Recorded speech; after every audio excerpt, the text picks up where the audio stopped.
Hello, welcome to reading storytelling. We have a song. I don't think they can hear you. Yeah, go ahead.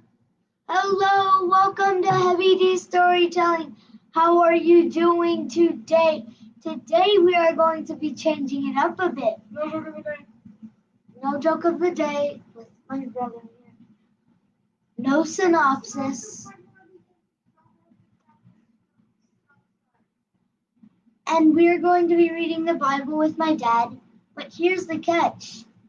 We are going to be reading Mara. Author of the Nile. Bum, bum, bum.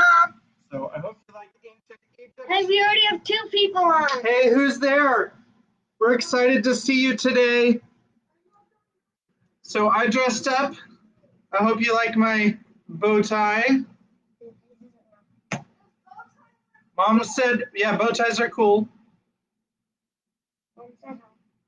Okay, so we are changing it up, just like JJ said. We are changing it up because I am going to be. Oh, we glitched out. So I hope you're still there. I won't know who's there. Kim, can you log on so that you can tell me when people are there?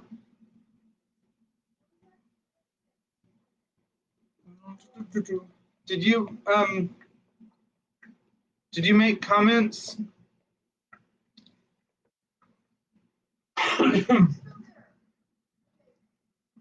Oh, Kimmy said hi. Hi, Kimmy. Hi, Kimmy. Hi, Mom. Hi, Mom. But who? Okay, so we don't have a mystery person. Oh, wow. We had 2. No, it was Mom and Kimmy. Kimmy was on earlier. Now I need to. All good on this end. Okay. So we're going to just keep going. I know that Rebecca will tell me when she's on. So I actually have a actual Bible. I won't be reading any digital files today. So we are going to be beginning with the book of Galatians this evening. One of my 27 favorite books in the New Testament. Do you need your door to stay open? Do you need to prop it open with something? Okay. One of my 27 favorite books of the the New Testament. And so what I like to do when I read Galatians, I like to make a whole set of it. So I call it the General Electric Power Company. That's Galatians, Ephesians, Philippians, and Colossians. So those kind of all go together, not because they are necessarily close to each other, not because they're necessarily, although they are pretty close to each other. I'm not sure where Philippi is. No, maybe we'll look up where Philippi is. Anyway, but they are definitely right next to each other in the New Testament. They all come right after the Corinthians and right before, I think it's Thessalonians. So, yep, Thessalonians. So there we go. Here we go with Galatians. Oh, JJ dressed up too. All right. Paul, an apostle, not from men nor through man, but through Jesus Christ and God the Father, who raised him from the dead, and all the brothers who are with me, to the churches of Galatia. Grace to you and peace from God our Father and the Lord Jesus Christ, who gave himself for our sins to deliver us from the present evil age, according to the will of our God and Father, to whom be the glory forever and ever. Amen. You're supposed to be ready for bed. You're supposed to be settling down. I'm going to start over. Yeah. Or we're not going to be able to let you do the intro anymore because we're just going to have to settle you in your bed before you do the intro. You can't be running around while I'm reading. That defeats the purpose of it, JJ. All right. We're going to start Galatians over again. Paul, an apostle, not from men nor through man, but through Jesus Christ and God the Father, who raised him from the dead, and all the brothers who are with me, to the churches of Galatia. Grace to you and peace from God our Father and the Lord Jesus Christ, who gave himself for our sins to deliver us from the present evil age, according to the will of our God and Father, to whom be the glory forever and ever. Amen. I am astonished that you are so quickly deserting him who called you in the grace of Christ and are turning to a different gospel. Not that there is another one, but there are some who trouble you and want to distort the gospel of Christ. But even if we or an angel from heaven should preach to you a gospel contrary to the one we preach to you, let him be accursed. As we have said before, so now I say again, if anyone is preaching to you a gospel contrary to the one you received, let him be accursed. For am I now seeking the approval of man or of God, or am I trying to please man? If I were still trying to please man, I would not be a servant of Christ. For I would have you know, brothers, that the gospel was not preached by me, is not man's, that the gospel that was preached by me is not man's gospel. For I did not receive it from any man, nor was I taught it, but I received it through a revelation of Jesus Christ. For you have heard of my former life in Judaism, how I persecuted the church of God violently and tried to destroy it. And I was advancing into Judaism beyond many of my own age among my people, so extremely zealous was I for the traditions of my fathers. But when he who had set me apart before I was born, and who called me by his grace, was pleased to reveal his Son to me in order that I might preach him among the Gentiles, I did not immediately consult with anyone, nor did I go up to Jerusalem to those who were apostles before me, but I went away into Arabia and returned again to Damascus. Then, after 3 years, I went up to Jerusalem to visit Cephas and remained with him 15 days. But I saw none of the other apostles except James, the Lord's brother. In what I am writing to you before God, I do not lie. Then I went into the regions of Syria and Cilicia, and I was still unknown in person to the churches of Judea that are in Christ. They only were hearing it said, "He who used to persecute us is now preaching the faith he once tried to destroy," and they glorified God because of me. So, that's the first chapter of Galatians. And like I said, we'll be reading. Here's Mom. We'll be reading from those 4 books, Galatians, Ephesians, Philippians, and Colossians. And so now, since there's no joke of the day, and since there's no synopsis, because we finished 20,000 Leagues yesterday, I'm going to start with this book, Mara, Daughter of the Nile. I hope you can see this. A thought occurred to me that Auntie Lizzie might really enjoy this book. So if Granny Bear is there and wants to encourage Auntie Lizzie to listen to it, just a minute, I've got a little thing I've got to close.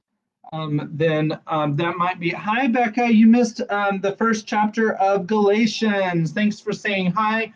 Also, I glitched out, so I don't have any screen, so I don't know if you can see me or not, but here I am. We are fixing to read Mara, Daughter of the Nile. This is a new book new book that I've never read to you guys, although Daniel's heard some of it because we started listening to it, but then I decided that we're going to read it. He's also read the whole book. Yeah, I've read the whole book, yeah. No, you listened to it. Well, actually, I read it also. Okay, so you don't need to talk. All right, so here's a picture. I hope you can see that because I can't tell if it's centered on the screen or not. Because like I said, it glitched out. I don't know why it does that sometimes. I might show you that picture again sometime, but there it is. By Eloise Jarvis McGraw. And there's another book that she's written that I want to read, but I haven't I'm in line at the library. This was written in the 50s, about the same time as the Narnia books, actually, 1953. So, all right, Part 1, MEMFE. Chapter 1, The Mysterious Passenger. Nakonk, captain of the Nile boat Silver Beetle, paused for the 50th time beside his vessel's high-beaked prow and shaded his eyes to peer anxiously across the wharfs. The city that rose beyond them shimmered, almost drained of color, in the glare of the Egyptian noon.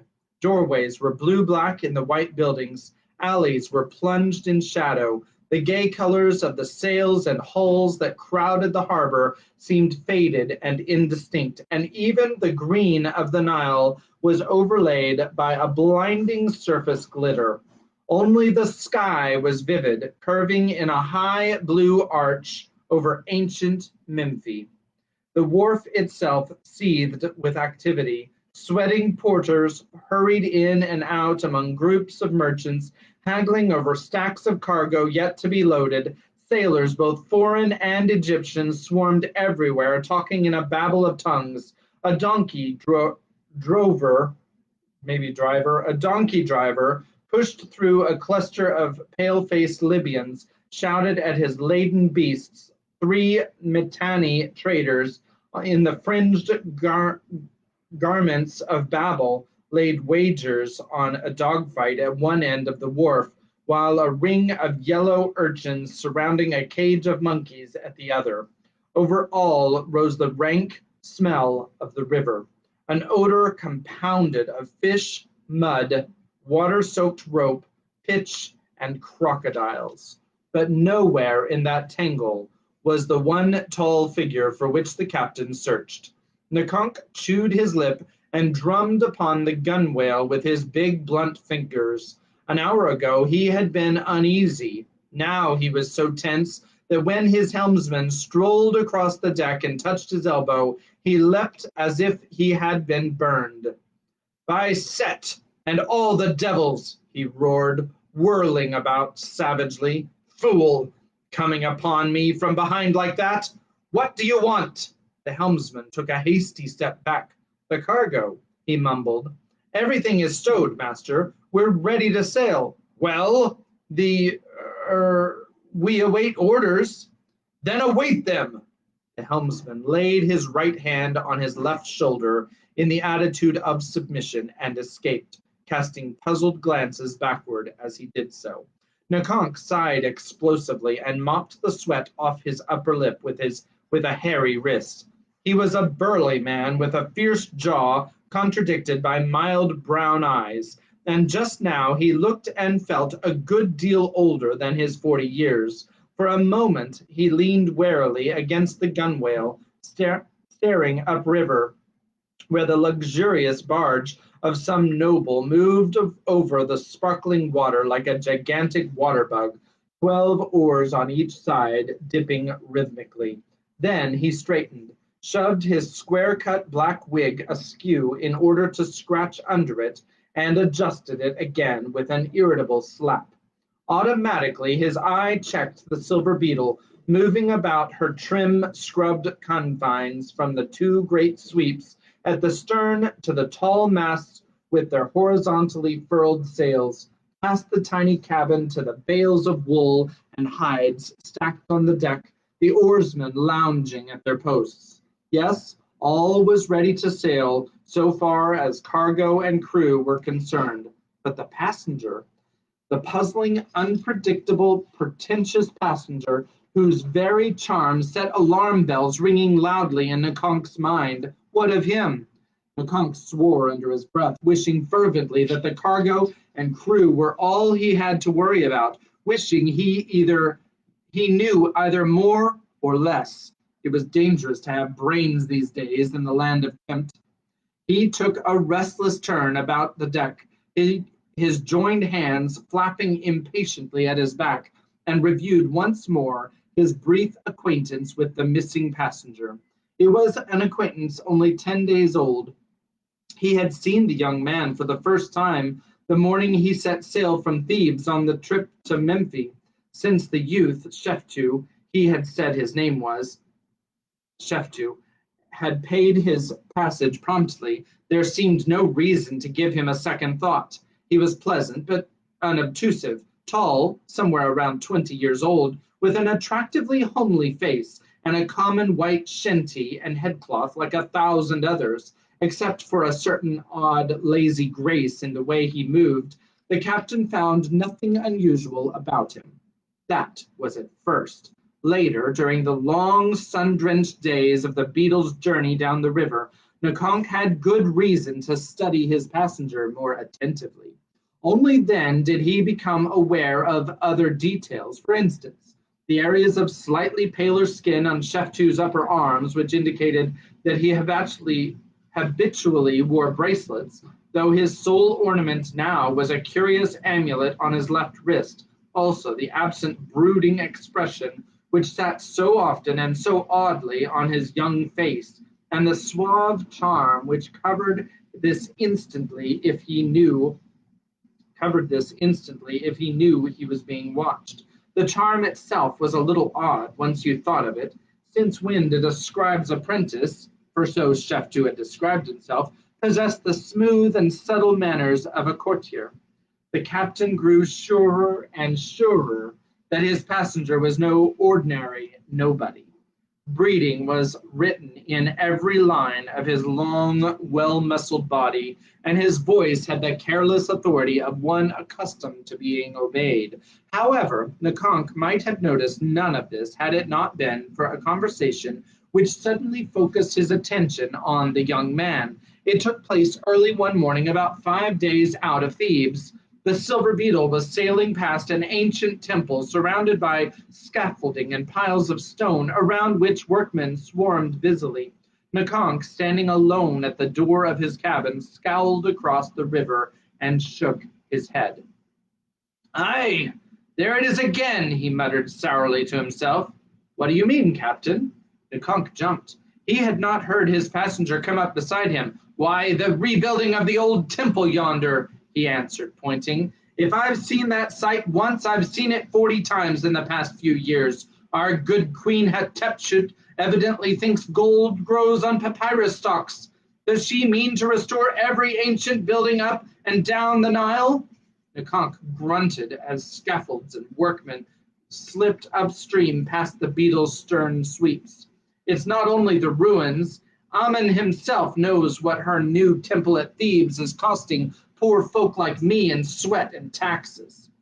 "The new temple is a beautiful one, though," remarked Sheftu. "They say every wall of the inner room is covered with handsomely carved reliefs."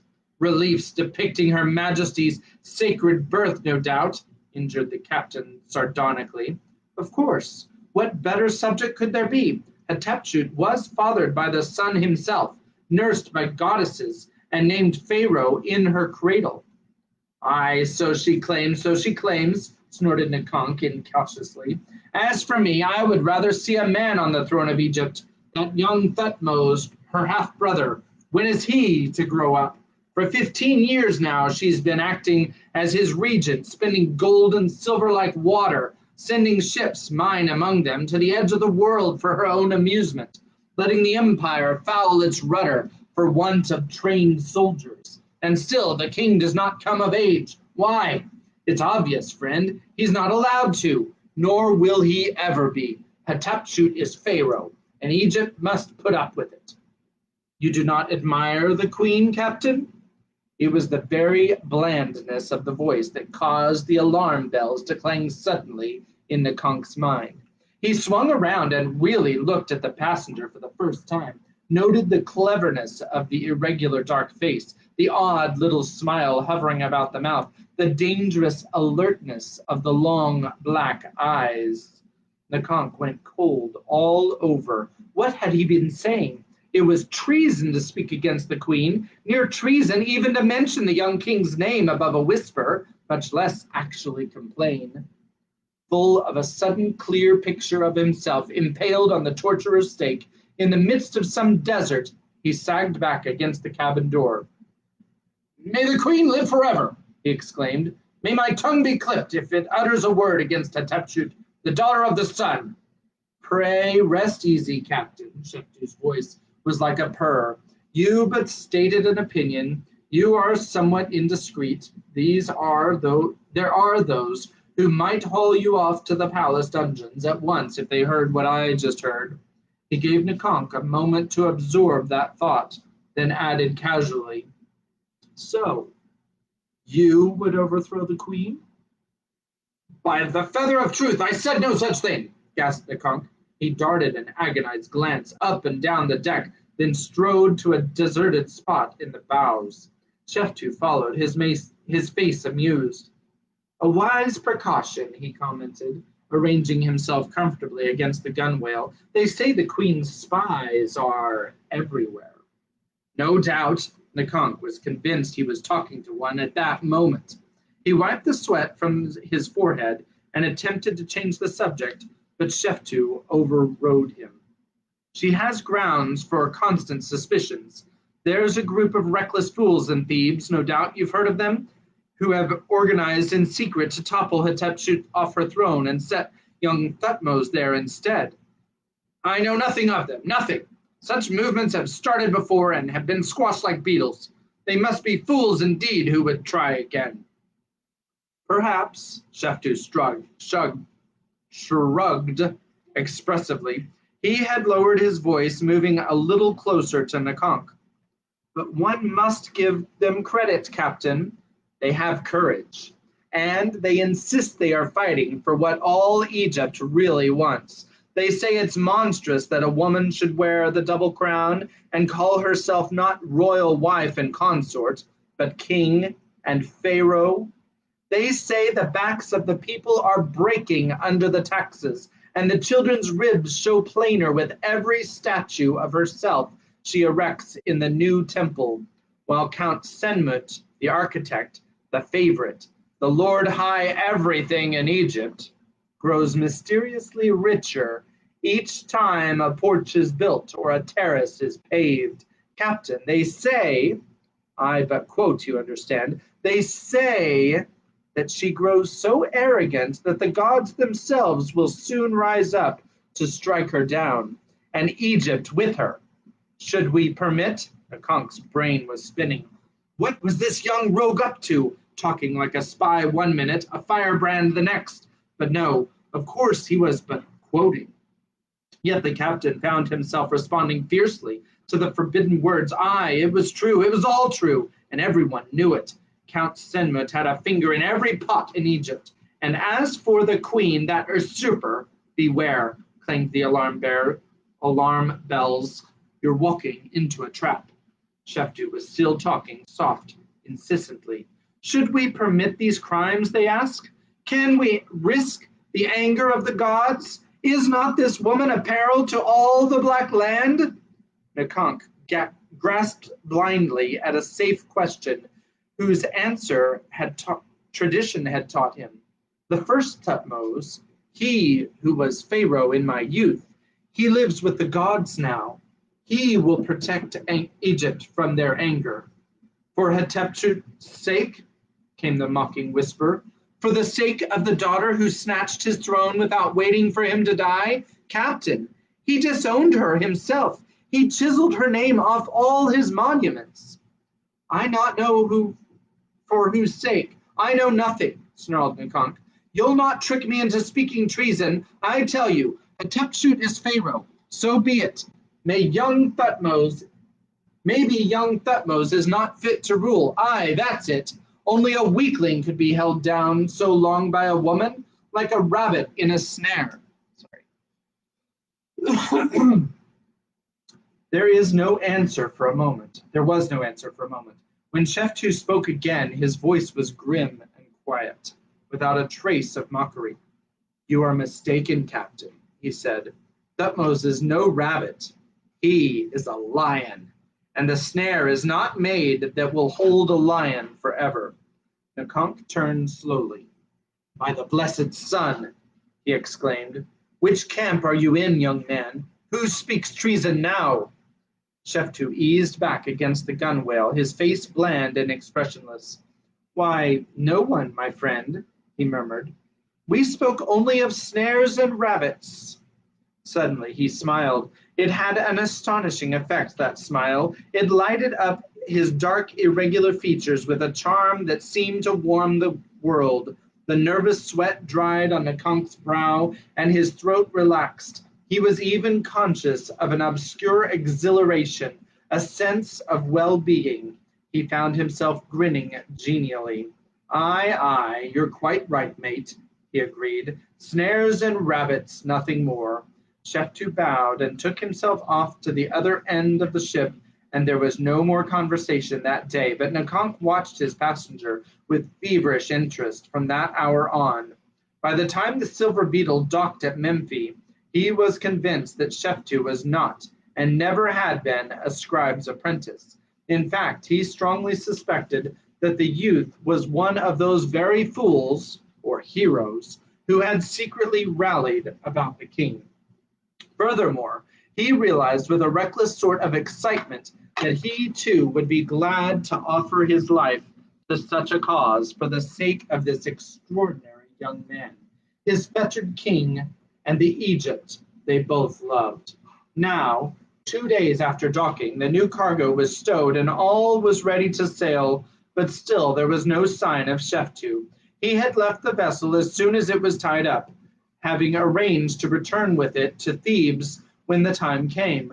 Then he vanished into the tangle of mud brick buildings, twisting sheets and hurrying, shouting, sweating humanity that was MEMFE. Sweating humanity that was MEMFE. He had not come back. Restlessly, Nakonk paced his scrubbed acacia deck from gunwale to cabin, from cabin to sweeps, back again to gunwale. Ominous pictures rose in his mind. Sheftu seized by some spy of the queen. Sheftu questioned by torture. Sheftu hanging head downward from the city walls.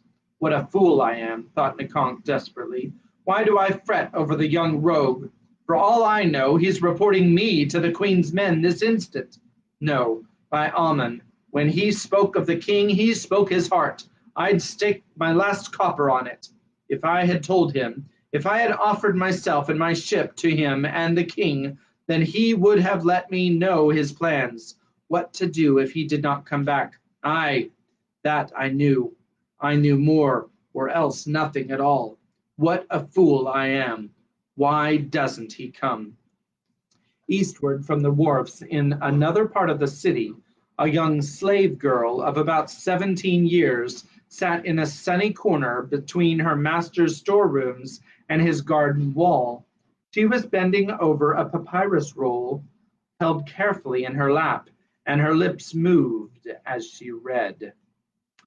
Spend the day merrily, put urgent and fine oil together to thy nostrils, set singing and music before thy face, cast all evil behind thee, and bethink thee only of joy, till comes that day of mooring in the land that loveth silence.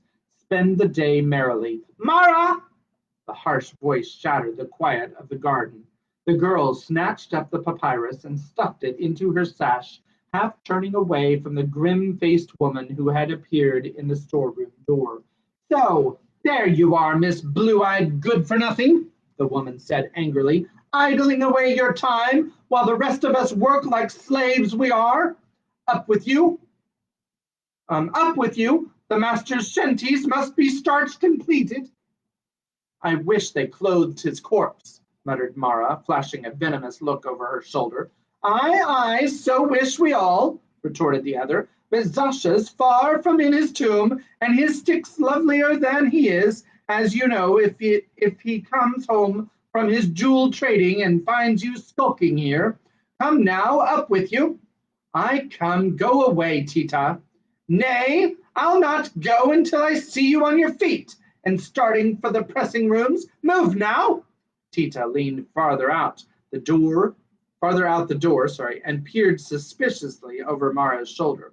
What's that you're hiding, you thieving wretch? One of the master's scrolls again? I'll take my oath. Aye. Remember the last time? He all but took the flesh off your shoulders. Stupid isn't once enough. Put it back. Make haste, or I won't answer for your life. Reading, she grumbled, turning back into the house as Mara scrambled to her feet and ran in the direction of the room of books.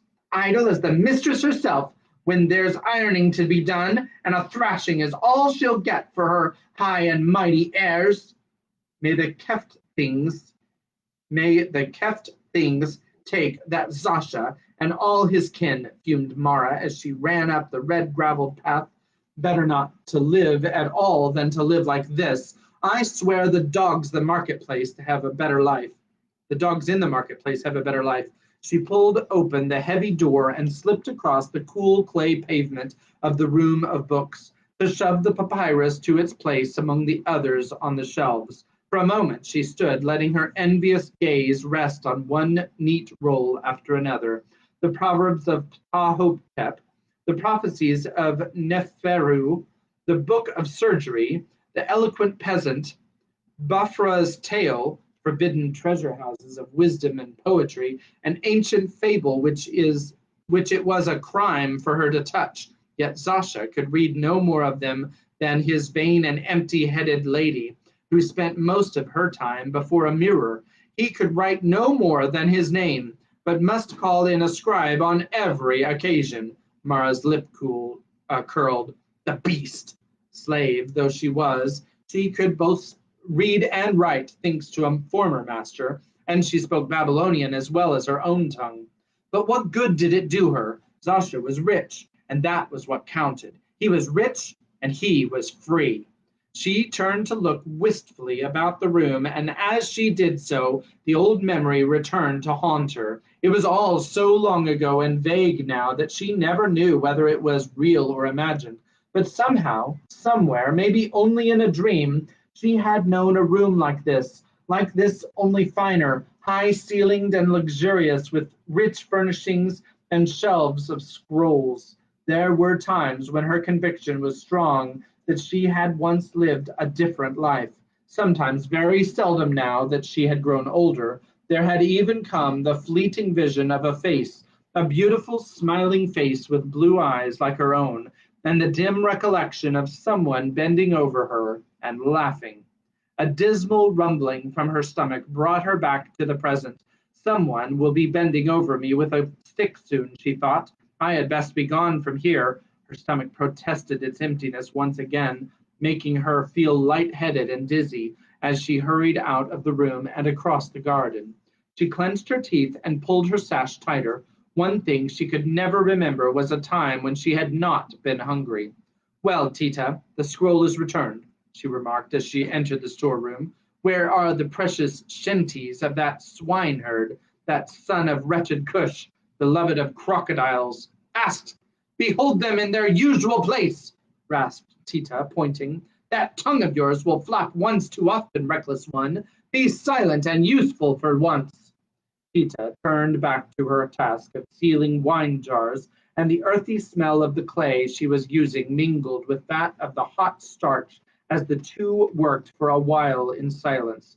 Presently, a new fragrance drifted in through the open door from the direction of the kitchen nearby, the fragrance of roasting waterfowl. Ah, groaned Mara, stopping in the midst of wringing out one of the linen kilts. Great Amen, is there anything at all to eat in this place? Tita tamped down a pottery bung, tied it firmly with linen, capped it with clay, and pressed down Sasha's seal before she answered. Then she half turned, gesturing toward the shelves that lined the walls. Plenty, she said sarcastically. Help yourself. Mara's eyes traveled over the shelves stacked with jars and kegs and sacks of dried fish, all sealed and untouchable, save at the order of the mistress. Then she finished wringing out the shinty, flung it in the basket, and gave another yank to her sash. Someday, she thought through her teeth, I'm going to have gold, so much gold that I could eat roasted waterfowl every day, so much that I could buy Zasha and his simpering wife and all his relatives and toss them to the crocodiles. Tita laughed shrilly. Hi, tell me another, stupid. A slave you are, and a slave you'll be, if you don't die before your time, from the beatings you get from your impudence. Gold, ha! Gold! Yes, gold, thought Mara, and jewels and linen so sheer that you could see through it, and little alabaster pots like the mistress to hold the paint for my eyelids,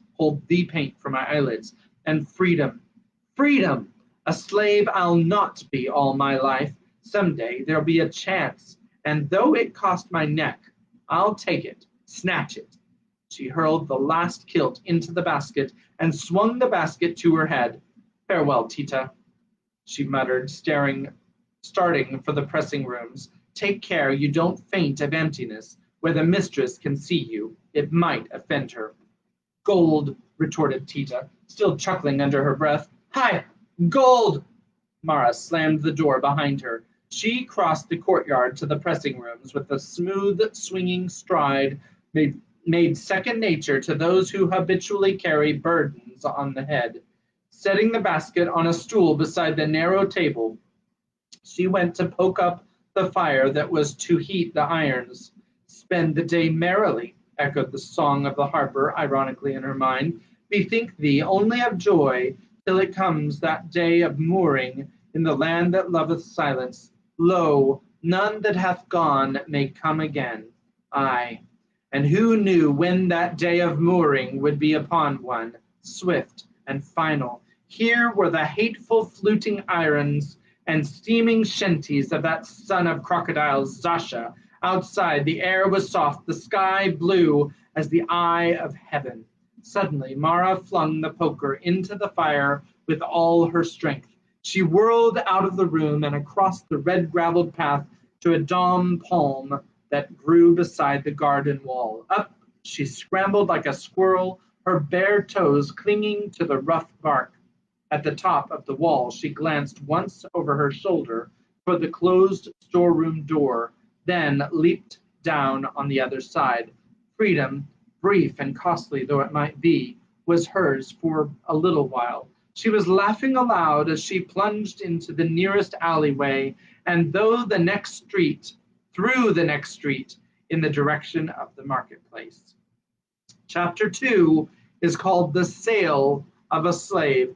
Who says we should keep going? I got two me's right here. Kimmy says she's good either way, so I think Rebecca, waiting for Rebecca. All right, well, I'm gonna just keep going. How about that? All right. Chapter 2, The Sale of a Slave. On the shadowed side of one of the mud brick buildings that edged Memphi's thriving marketplace, Chef 2 stood quietly with folded arms. His position commanded a good view of the entire area. Merchants and bakers' stalls, shops of silver workers, weavers, glass blowers, and makers of sandals. Here a potter spun his wheel and shaped the clay, chanting supplications to Khnum, ram-headed deity of all potters, who had once shaped man himself on a divine wheel. There, in a shady corner, a barber plied his trade, jostled by roving fishmongers. The square was thronged with shoppers, the white-clad, copper-skinned, black-wigged inhabitants of MEMFE, with their baskets and their squabbling voices, and their long, painted eyes. They took no notice whatever of Chef 2, whose ordinary white shenty and headcloth made him inconspicuous, and whose immobility made him seem merely part of the shadow in which he stood. Outwardly casual, he was inwardly as alert as a cat as at a mouse hole. His eyes, the only part of him that moved, flashed restlessly over the crowd, searching, probing, overlooking nothing. He had been waiting a long time. Presently his attention was drawn to a little commotion in a far corner of the square. A group of soldiers pushing officiously through the crowd had shoved a ragged girl against a passing litter so that she collided with one of the Nubian bearers. He, in turn, lost his balance, staggered, and almost dropped his corner of the litter whereupon the bejeweled great lady inside thrust her head between the curtains and began to scold furiously. "Begone, rabble!" shouted the servant in attendance behind the litter. He sprang forward, yelling imprecations, and began to lay about him with his stick, his blows falling impartially upon the bearer and the unfortunate girl, who screamed back at him with equal fury, in both Egyptian and Babylonian. Suddenly, she dodged out of his reach, ducked with remarkable agility between the legs of a donkey, and vanished into the crowd. An instant later, however, she reappeared some distance behind the litter, strutting along in the wake of the self-important attendant in the perfect imitation of his pompous swagger. The bystanders roared and slapped their thighs. Sheftu was grinning too. He was sorry when with a final mocking impudence, the girl melted once more into the crowd. Her lithe image still in his mind, Sheftu returned to his vigilant scanning of the marketplace. The messenger was late. A glance at the sun told him that he dared not wait much longer, that if the promised signal did not come soon, it would never come, and all his arguments and pleas of yesterday had failed. He stirred restlessly in his shadowed corner and gnawed his lip.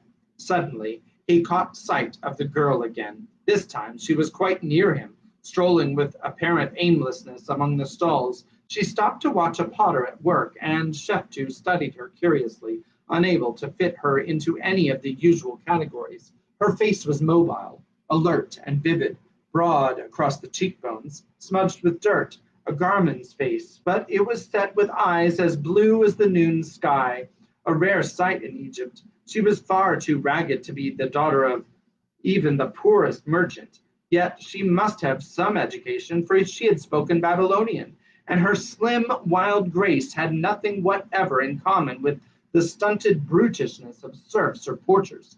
What was she? She wandered a few steps farther, and Sheftu's eyes followed her. Had he not been watching closely, he would never have seen the swift glance she threw into a side street where a baker's apprentice was hurrying along, balancing his great flat basket of breadstuffs on his head, waving a palm branch over them to keep off the crows. Tongue in cheek, Sheftu continued to watch. He was not surprised when the girl stepped innocently into the street at the precise moment that the baker's apprentice darted around the corner of the stall. There was a shout, the inevitable sharp collision, and bread, basket, palm leaves scattered in all directions. Instantly, the girl was all remorse. She was everywhere at once, snatching up the loaves and dusting them, soothing the apprentice with smiles and sympathy that caused his frown to give way to a flattered smirk. Only Sheftu, shaking with silent merriment, observed the good half-dozen honey cakes that found their way into her sash instead of the basket. His enjoyment increased as she began to nibble one absently under the baker's very nose, chattering to him. Meanwhile, it passed all bounds when she actually took another from her sash, offered it prettily to the bedazzled youth, and strolled off down the street, leaving him blushing and gaping happily after her. By Amen, thought Sheftu, nearly choking with laughter, there is as witty a piece of deviltry as I've ever seen. What a girl this is. Suddenly he stiffened, and the girl vanished from his mind as if she had never been. There, across the marketplace, lowering his earthen jar into the public well, was a Nubian with a red headcloth. Sheftu waited tensely as the jar went down once, twice, and after a pause, a third time. It was the signal. With a long sigh of relief, he stepped at last out of his shadowy corner. The Nubian shouldered his watered jug and departed. Sheftu, mingling inconspicuously with the crowd, followed in the same general direction, keeping the red headcloth always in sight. Once out of the marketplace, the black man moved swiftly through the maze of alleys and side streets, Sheftu following in a discreet distance. Presently, the guide vanished abruptly into a doorway. There was a porter coming toward Sheftu down the street. Behind, he could hear other footsteps and quarreling voices. Continuing his same unhurried stride, He passed the doorway without a glance, strolling on until the porter had disappeared around a corner, and the quarrelers were abreast of him.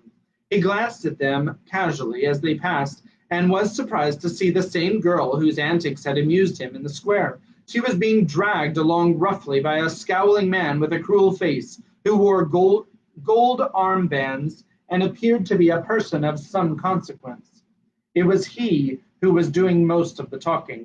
He muttered imprecations under his breath, exploding now and then into angry curses and giving another jerk on the girl's arm. She responded sometimes with a protest or whispered Babylonian phrase, but for the most part accepted the abuse passively, or so Sheftu thought, until she flashed a look in his direction, and he saw her eyes, blazing like blue jewels in her tanned face.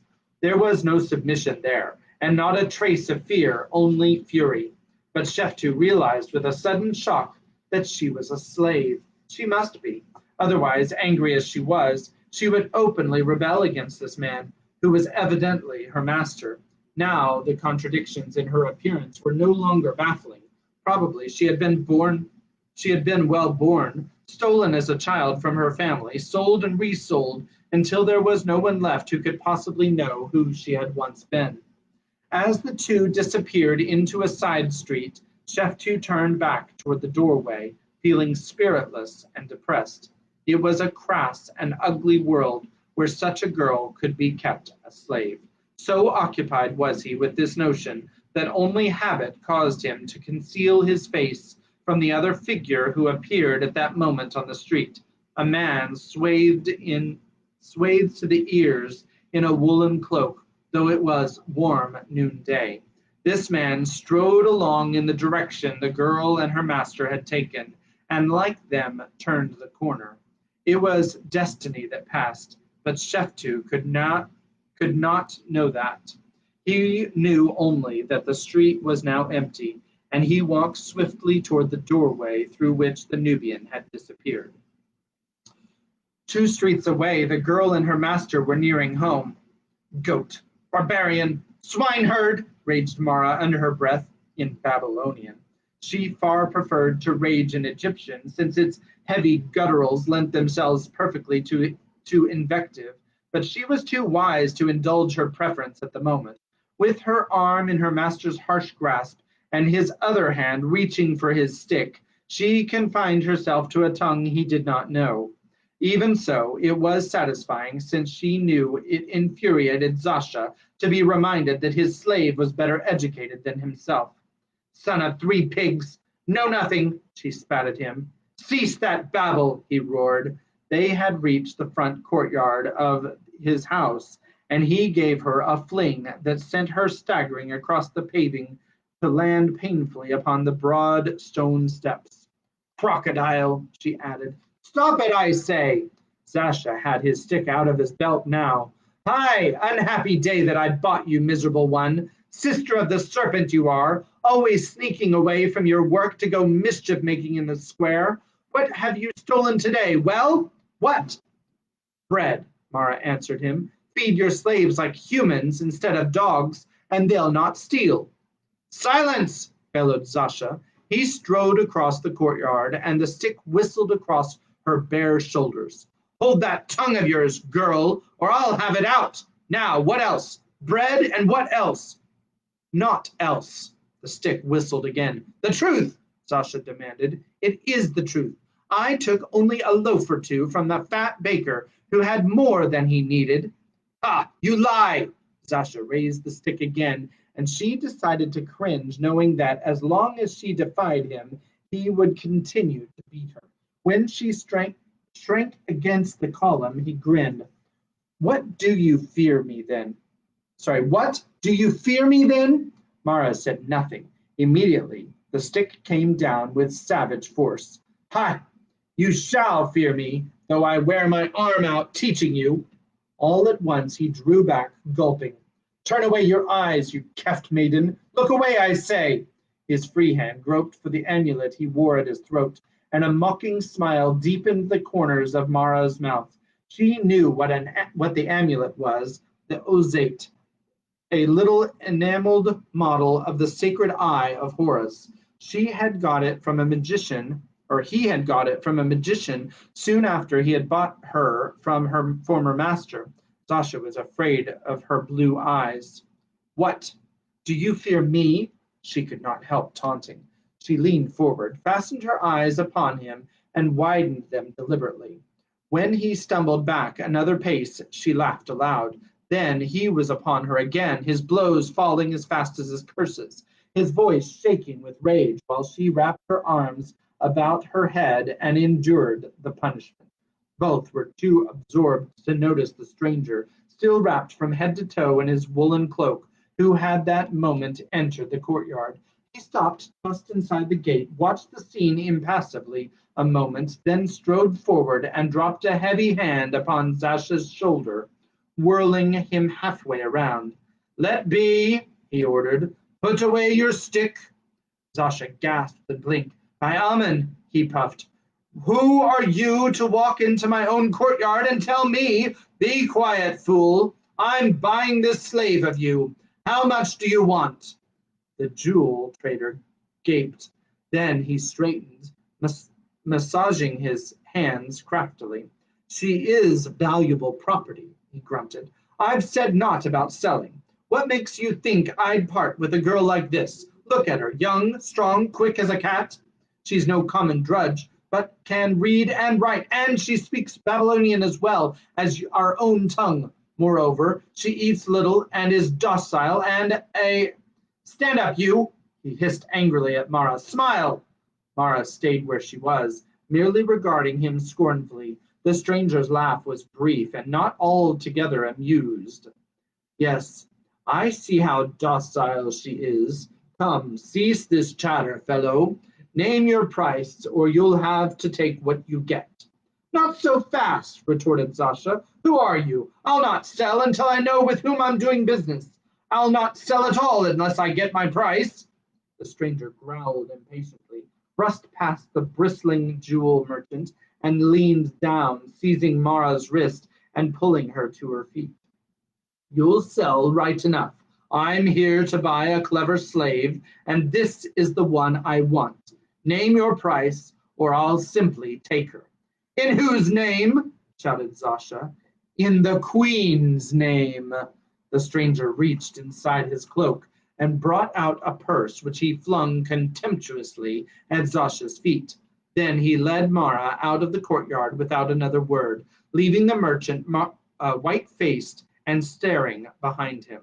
The whole thing had happened so fast that Mara felt giddy. In astonished silence, she followed her new owner through the crooked streets, stealing curious glances at what she could see of his face. But he was an eye, a jutting nose, and a length of white wool, nothing more.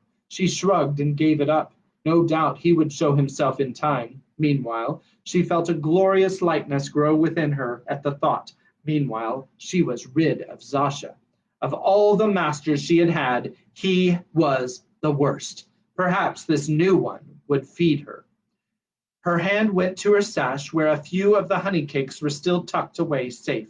She frowned. She had meant to give one to Tita, poor soul. She would now have to iron those hateful shanties still lying neglected in their basket. It was too bad. She had never resented Tita's scolding, knowing that most of her ill temper stemmed from hunger.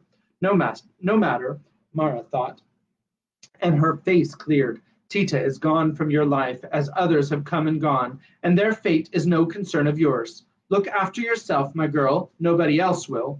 After some minutes of walking, they came to an inn surrounded by a high mud brick wall. The man turned through the gate, ignored the lower floor entrance, and led the way up the flight of stairs set against the outside of the building. When they reached the room at the top, he secured the door and turned to face Mara, throwing off his cloak at last. She had to make an effort to conceal her surprise. He was dressed in the finest linen, with armbands of chased gold and a broad jeweled collar of remarkable beauty. A man of great wealth, but his face filled her with misgivings. It was cold and stony as the Sphinx itself. Your name, girl? Mara, daughter of nobody and his wife nothing. Daughter of nobody and his wife nothing. His granite face showed no flicker of expression, but his voice grew icy. Take care. Wit becomes impudence in a slave's mouth. He sat down in the room's one chair and regarded her impassively. I watched you in the marketplace. You are both daring and unscrupulous, and you think fast. I have been looking for a person with those particular characteristics. And I also notice you speak Babylonian. I presume your command of the language goes somewhat beyond mere invective. I speak the tongue well, murmured the girl. This conversation astonished her even more than the suddenness of her sale. She could not imagine its purpose. Good. Now look you, I have bought you for no ordinary purpose, as you may be guessing. I have a very special duty for you, but, he leaned forward to emphasize his words, it is so dangerous a duty that I will give you free choice whether or not you will attempt it. If your choice be nay, you have only but to say so, and I will sell you at once to some other master. I have no need for household slaves. And if my choice be aye, it may bring you sudden death, or worse. But you will find the danger has its compensations. So long as you obey my orders, you will be quite free from the usual slave's life. And if you carry them out successfully, I will free you altogether. Mara gripped the edge of the table that separated them. There was no hesitation in her mind, but it took a moment to control the wild excitement that filled her. Aye, my choice is aye, she whispered. Think well. You may be choosing destruction. No matter. I would rather be dead than a slave. He gave a faint smile. So I thought. Now listen closely. One reason I picked you is that you have the appearance of a girl of the upper classes, or you would have if your hair were clipped and dressed and your rags exchanged for decent clothing. If these things were done, do you think you could live up to your fine garments? Why, yes, I suppose I could act the part of a human being. He chose to ignore the sarcasm. So be it. As you heard, I bought you in the Queen's name. You will serve the Queen as well as myself, though no one will know this. No one will realize you are a purchased slave at all, for you will masquerade as a free maiden, the daughter of a priest of Abydos now dead. If anyone should find out differently, you will die at once. Do you understand thus far? Mara tingled with fresh astonishment. His eyes were cold, his mouth implacable. He meant exactly what he said. I understand, she said slowly. What service am I to do? A princess of Canaan, one Inanni, is on her way to Thebes at this moment to become the wife of the young pretender Thutmose. She has her own train of servants and waiting women, but she will need an interpreter. The man leaned forward, jabbing his finger at Mara. You are to be that interpreter. You will go at once to the city of Abydos, where the princess is spending a week in the usual ceremonies of purification. You will seek out an Egyptian called Sanquen, who is in charge of the ships, and give him this. He drew from his girdle a tiny green scarab, inscribed with the name of Hatshepsut. Mara took it in a hand cold with excitement. So far, this man had not really told her anything.